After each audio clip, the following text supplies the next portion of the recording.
The Franciscan Kitchen breaks ground tomorrow on a big expansion because they can't keep up with the 400% increase in the number of people who rely on their hot meals.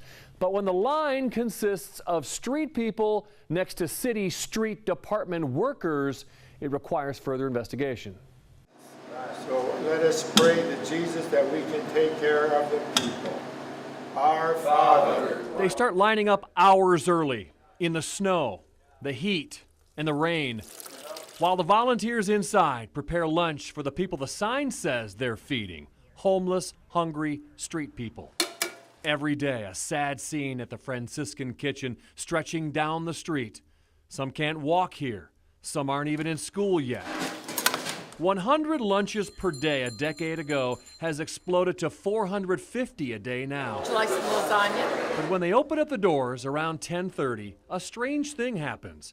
Metro government vehicles begin showing up. Public Works and Corrections, not serving, but eating. On 6 randomly selected days in March and April, I secretly record Metro vehicles pulling up, workers getting out and going in to eat.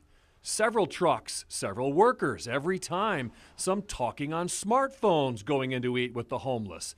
They're either dropped off and then picked up an hour later, or the Metro vehicles remain while they eat hot meals with the street people. I put a hidden camera on a person in line to get the real story. There's a few other kitchens that let us eat there, but when we come here, y'all got the best food. You know? Many of them tell us they're work release inmates working 10-hour days and don't get fed by Metro Corrections. Back over and get us nothing to eat. They just send us out on road crew. Yeah, they take us to eat. That's coming out of their pocket, not correction. My breakfast be so big, I don't eat like I was eating. This Metro full-timer says he had a big breakfast, so he isn't eating this time. When I started doing this, I got every crew that takes out inmates. I got them all coming up there. He's asked if it's a security risk to drop off inmates and then pick them up later. I think one time I had one to escape. We lost one. And thank God I haven't lost anybody. Were you aware this is going on?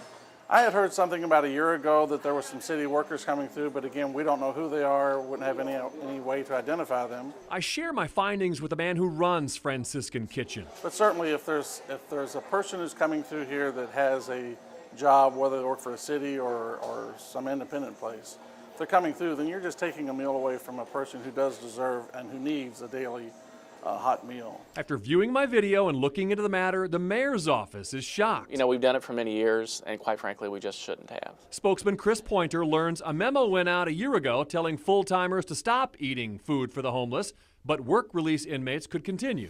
As I watched, it seemed to me to be a security risk to drop off inmates and pick them up an hour later unsupervised. They were able to roam the neighborhood. Your thoughts on that? Yeah, generally our folks should be staying with those crews at all times. He says work release inmates provide a valuable service to the community, but they are paid both in money and in time off their sentence. So neither they nor the city should be getting a free lunch.